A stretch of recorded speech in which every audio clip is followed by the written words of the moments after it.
and build a new bridge of enduring unity, together. Let us cascade the potent harvest of our glorious destinies. Let all and sundry heed the clarion call, for the time is now, to prove our riversness and put an end to our divisiveness.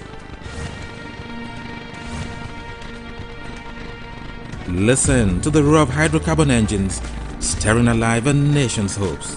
See the majesty of our people blessed with eternal gates that run deep in the well of our generosity. River State is a symbolic threshold where hope is lit like fireflies, illuminating dark dungeons of yesterday, and that is why we must break away from Novid norms and pedestrian inclinations.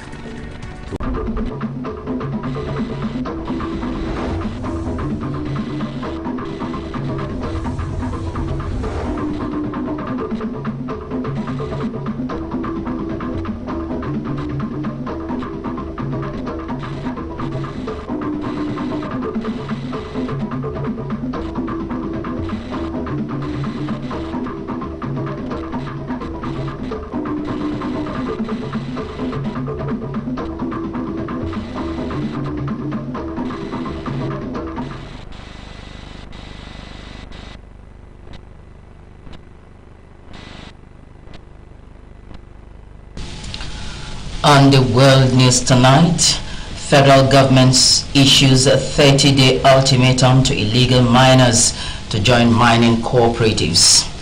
President Tinubu sued over ban on 26 media organizations.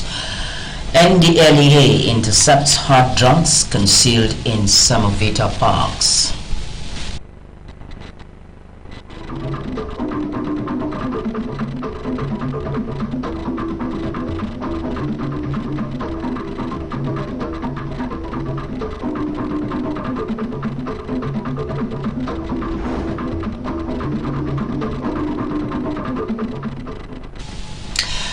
Good evening, good to have you join us on the World News tonight. My name is Ibigoni Kalio and it's been quite a while, but thank God we made it through.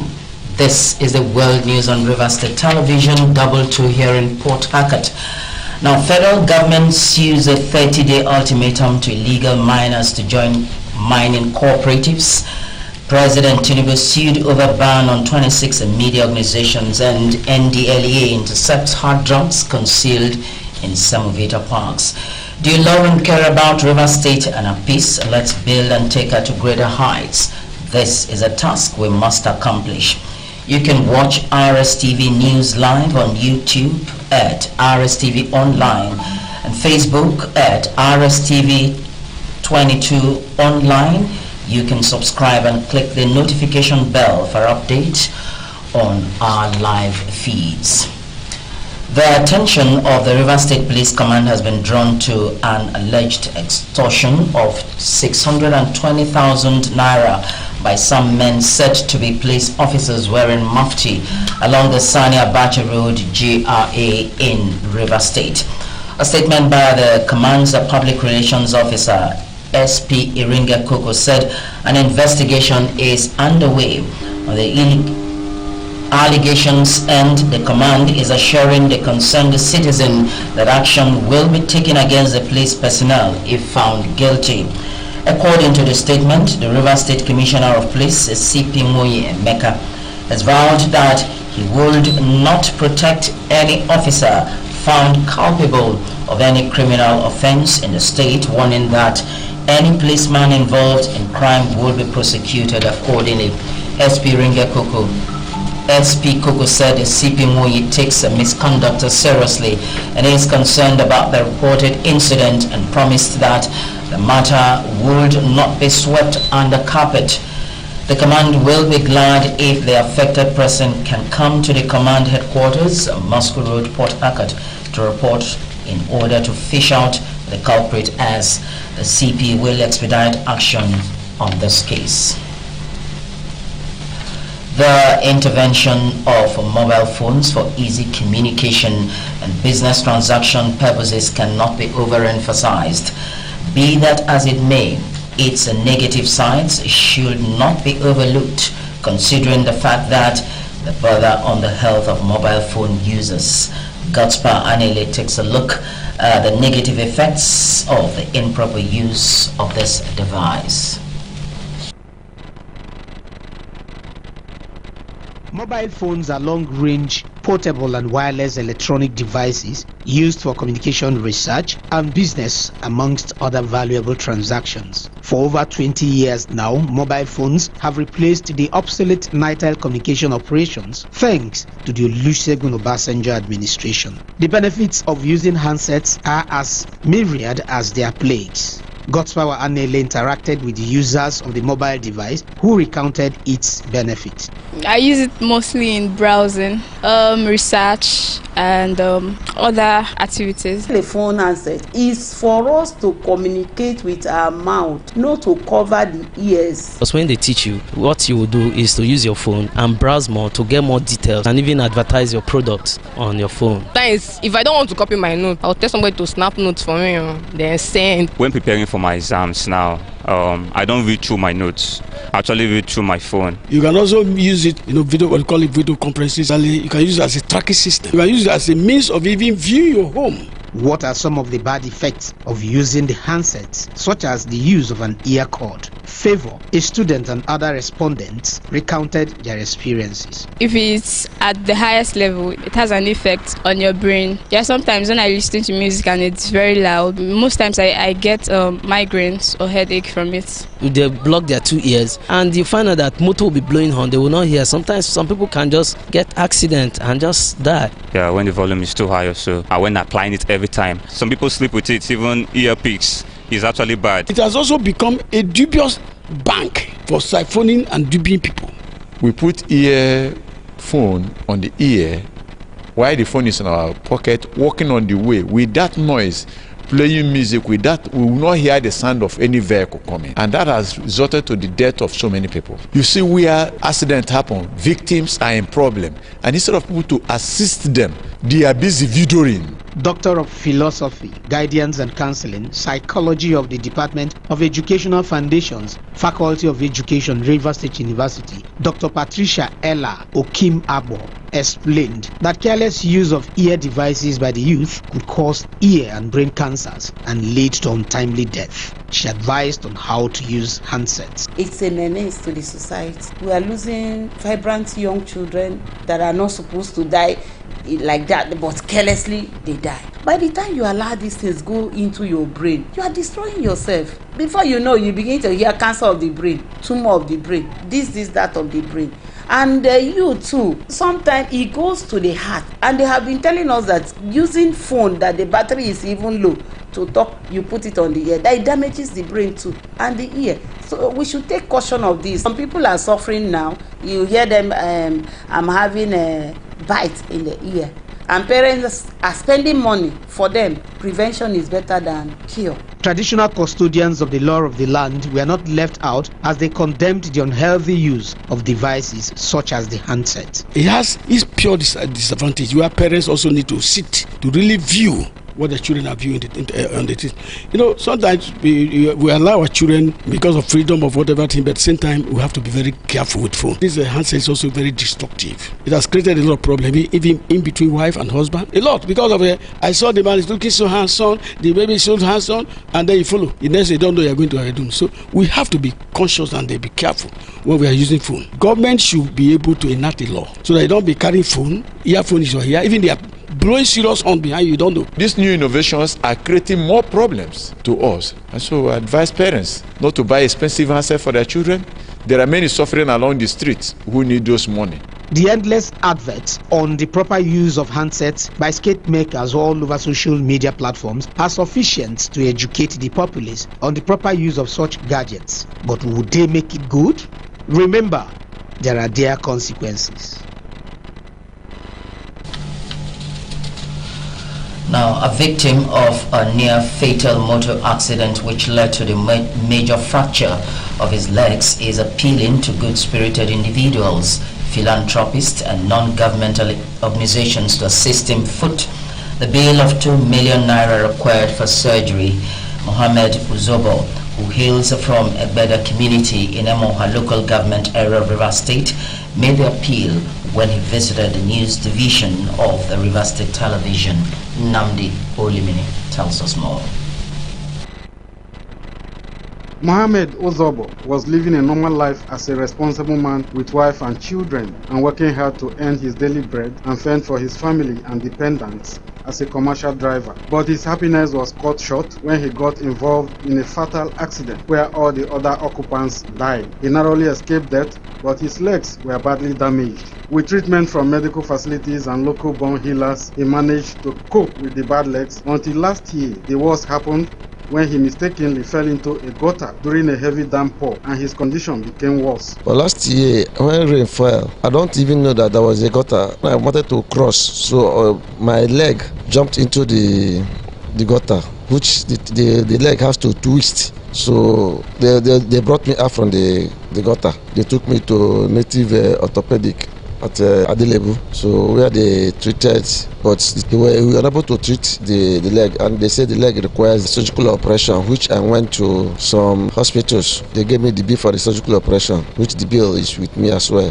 He told the RSTV news crew that he has not only lost his means of livelihood as a commercial driver, but spent all his life savings and unable to pay the bill of 2 million naira needed for the surgical operation as prescribed by his medical doctor. The victim is now appealing for help from relevant groups, agencies and philanthropists to enable him undergo 6 surgeries in a space of 2 weeks. What I need the public to do is that I need the assistance from the state government, the local government, any of the NGOs, any of the Christian or Muslims, persons or the individuals. I need an assistance. As I'm just talking, Almighty God bless any of them that give an assistance to me. To reach the victim, please call 070-6200-6870.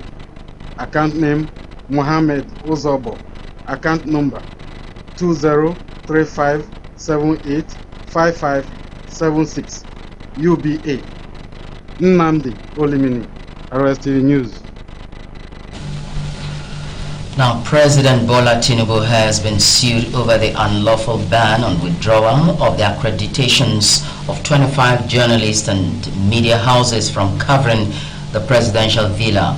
Socioeconomic Rights and Accountability Project, SERA, filed a lawsuit against the president at the Federal High Court in Lagos. According to reports, the federal government recently withdrew the accreditations of some 25 journalists from covering activities at the presidential villa, Abuja. The affected journalists were told at the main gate of the presidential villa to submit their accreditation tags. And the suit SERAP is seeking an order to direct and compel President Tinubu to reverse the revocation of the accreditations and ban on 25 journalists and media houses from covering the presidential villa. SERAP noted that the federal government should aspire to promote and expand the scope of media freedom, access to information, freedom of expression, and citizens' participation, not restrict these fundamental freedoms. The Minister of Solid Minerals Development, Dele Alake, has given all miners engaged in the illegal extraction of mineral resources in the country an ultimatum of 30 days to join notable mining cooperatives or face the full wrath of the law. This was even as the minister unveiled a plan to set up a surveillance task force that would include policemen and other relevant agencies to secure the mines in the country. Alake gave the charge at the World Press Conference held in Abuja on Sunday, while announcing that the 30-day ultimatum to miners and plan to introduce security operatives were parts of his 7 transformation agenda. The minister told newsmen that he was baffled that a country with precious minerals like gold, bitumen, lithium and uranium in massive proportions could fail to use the resources to liberate its citizens. Break beckons.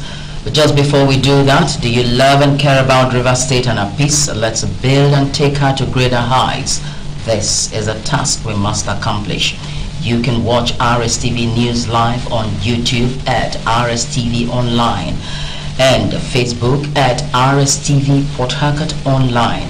You can subscribe and click the notification bell for update on our live feeds. Still to come, Khartoum death toll from aerial bombardment in southern Khartoum rises to 20.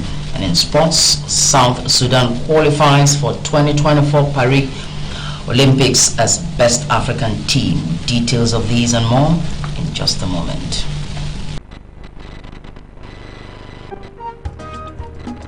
I come from a people who believe. Her people with a will and a way. I come from a people united by passion, Determination to succeed and to succeed. We are a people who overcome all challenges. As a people, we create hope for the future. We are one people, united by a common bond, to create the rivers of our dreams. I believe in the security of our people. And I believe in the unity of our heritage. I believe in the oneness of our people.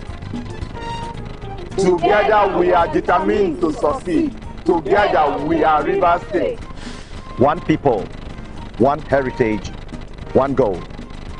One rivers, one faith, one responsibility. This is my responsibility. This is my rivers. Our state, our responsibility. This is RSTV World News. We bring you world-class news, accurate, first-hand, entertaining, balanced analysis. RSTV, Channel 22 Port Harcourt. Good to have you join us again. Now, the Nigerian Immigration Service (NIS) has established task force to ensure timely issuance of international passports, warning that no excuse will be entertained for backlogs.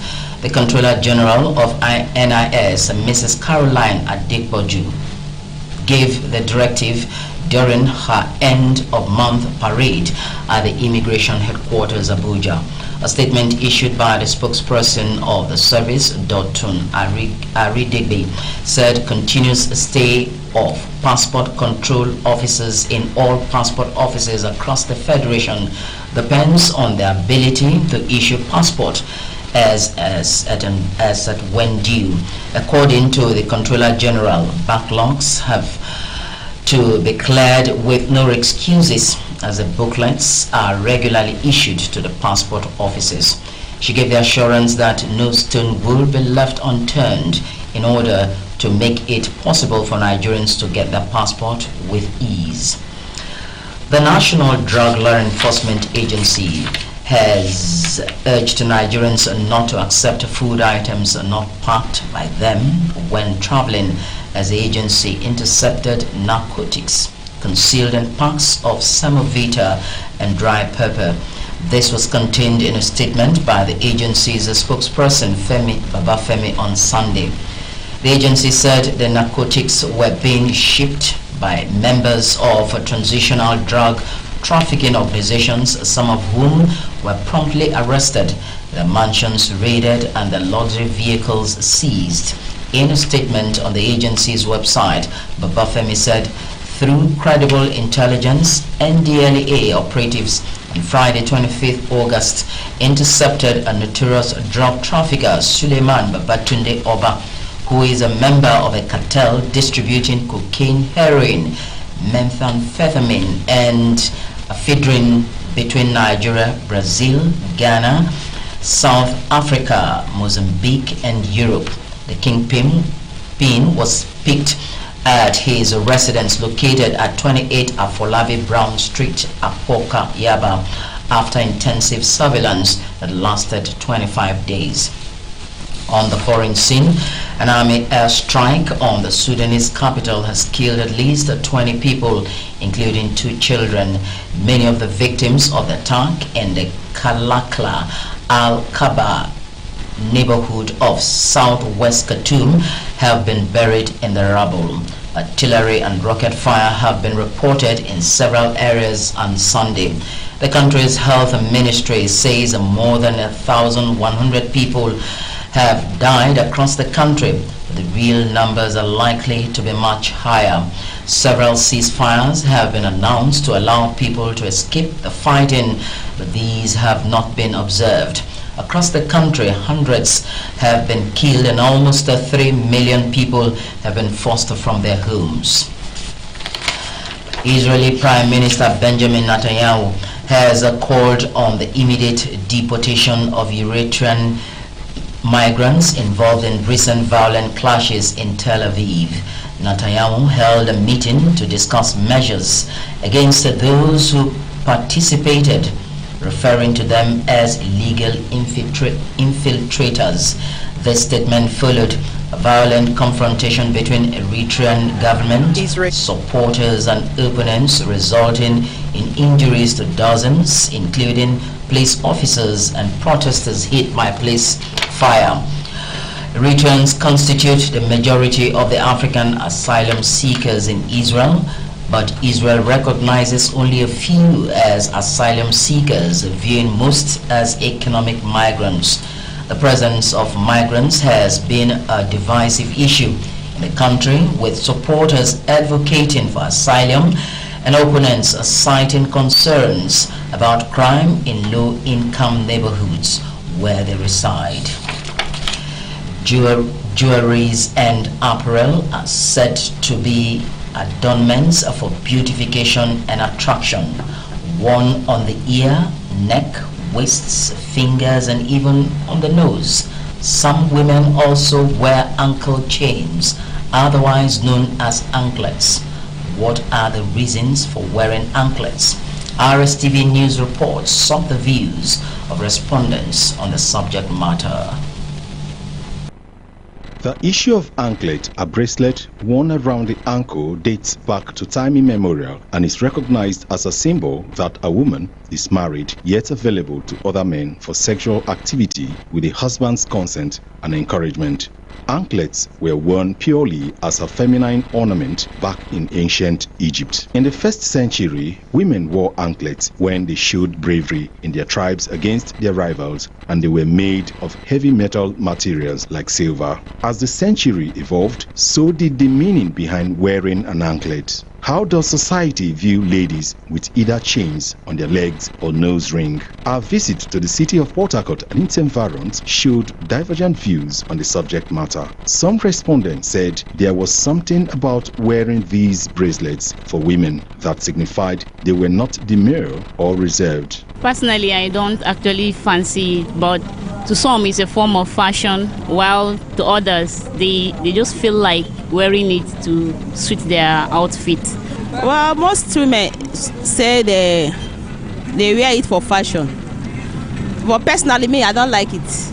I don't like wearing chain on my legs. I never see that before. Now all those things I can't see, and now they open nose, they waiting chain for legs, so I don't like it at all. Others opined that in Western culture, the idea of bearing one's ankles and wearing jewelry on them creates a number of controversial opinions, from falsely signifying infidelity to stating a woman's sexual preference. Most people, assume they are prostitutes, and it doesn't look good.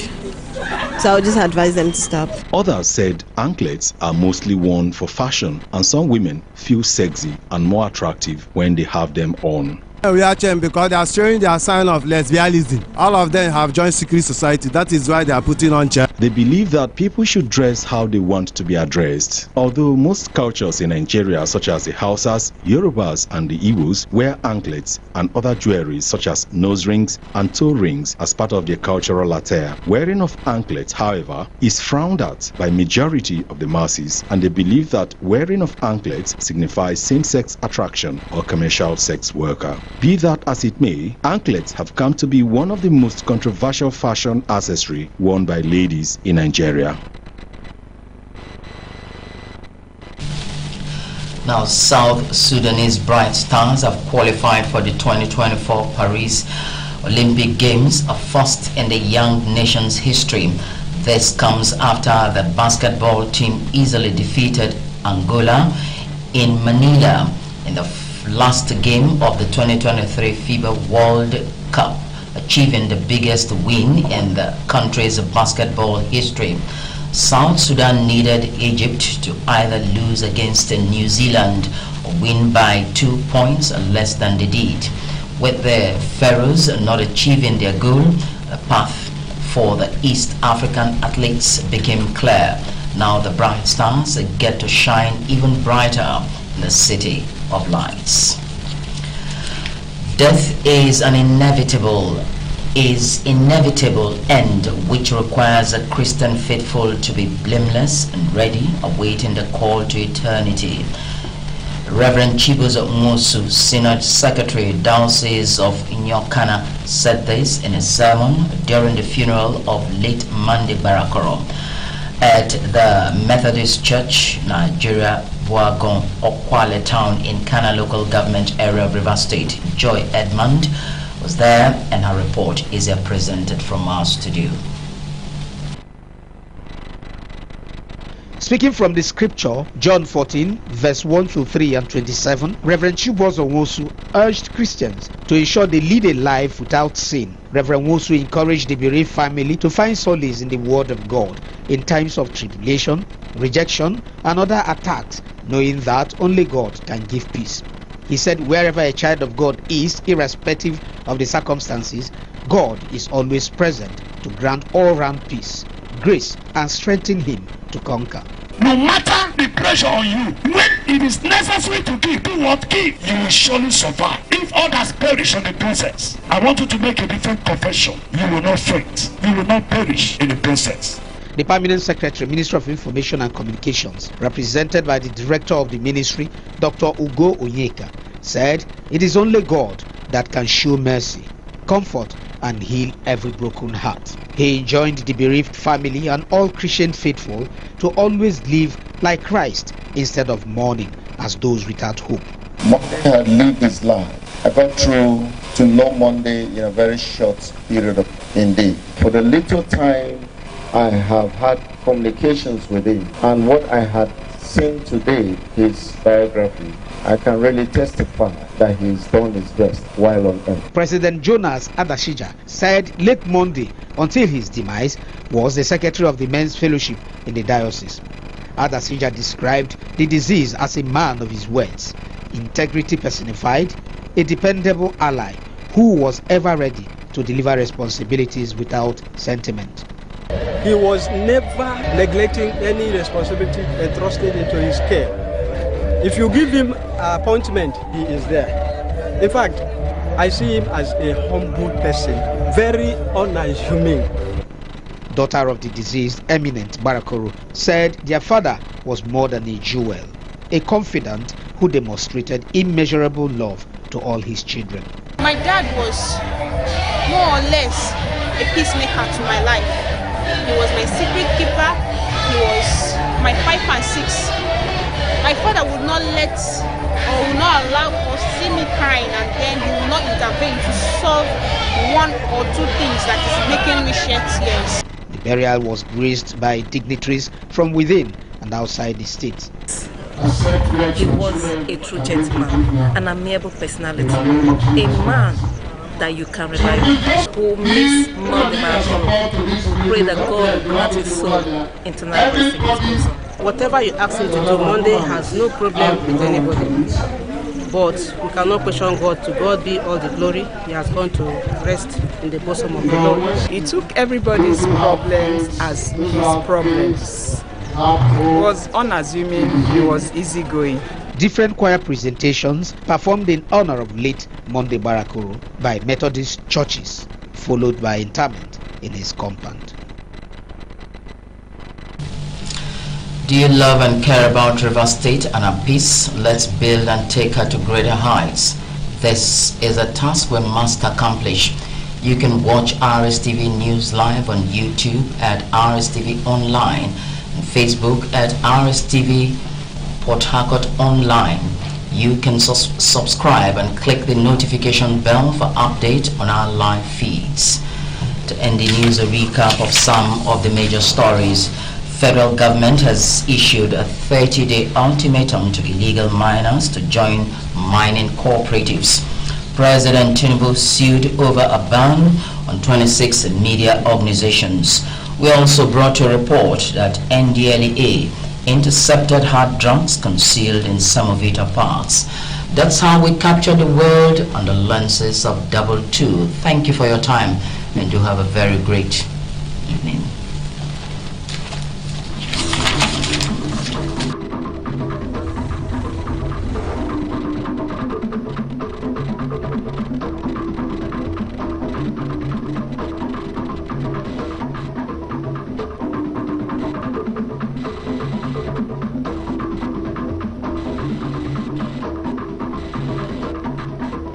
This is RSTV World News. We bring you world-class news, accurate, first-hand, this